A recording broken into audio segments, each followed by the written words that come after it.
talk with parents about responsive discipline, the first question I typically hear is, "What do you think about spanking?" Spanking is not one of the responsive discipline tools. Why? Because the risks of spanking are too great to recommend it. Spanking may seem to work, but like every form of punishment, it has consequences. Spanking can be a risky choice. Let's look at some of the risk factors for spanking. First, thoughtlessness.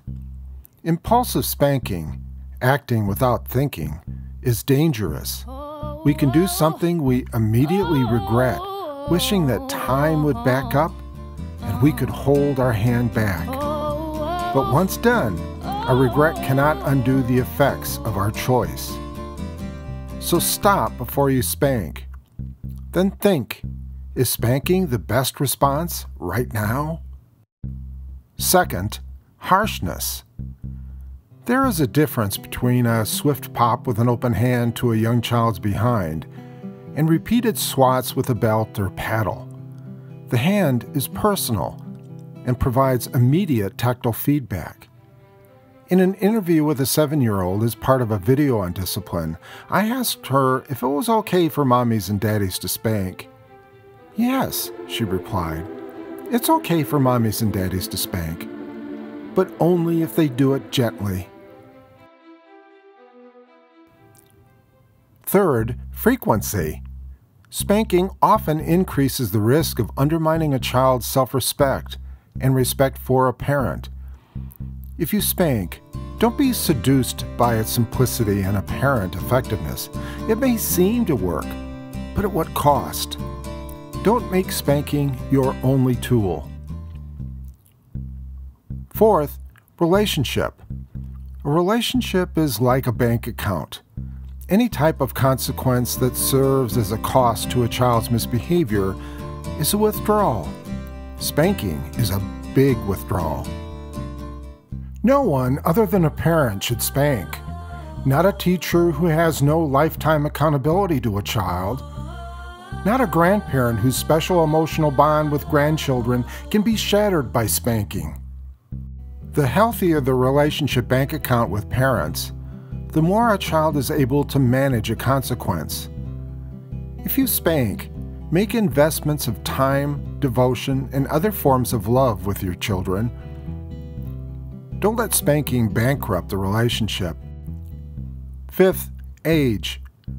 As a discipline strategy, even mild spanking has no future. There is a very limited window of time when it could conceivably be appropriate. The child has to be old enough to learn from the consequence and young enough that the consequence works.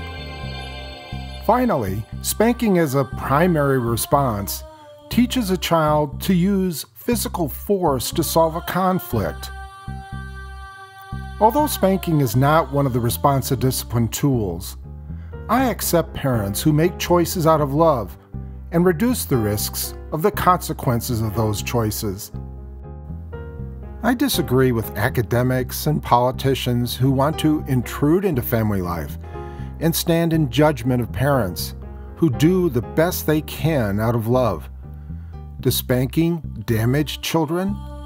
I have never seen any research that proves that spanking that is thoughtful, mild, infrequent, and age-appropriate and is part of a loving relationship has long-term harmful effects. Not all spanking is child abuse. What the critics of non-abusive spanking overlook is the horrible long-term effects of using shame and guilt to manipulate a child's behavior. "After all I've done for you, how could you do this?" Or, "If you loved me, you would not act this way." Mild spanking can be one and done, but shame and guilt is forever, eating away at a child's soul, attacking the very core of self-respect.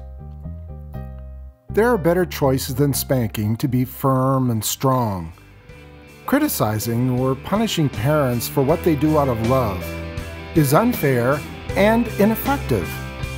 Education can show there is always a better tool to teach children and achieve a behavior change. That is the goal of responsive discipline.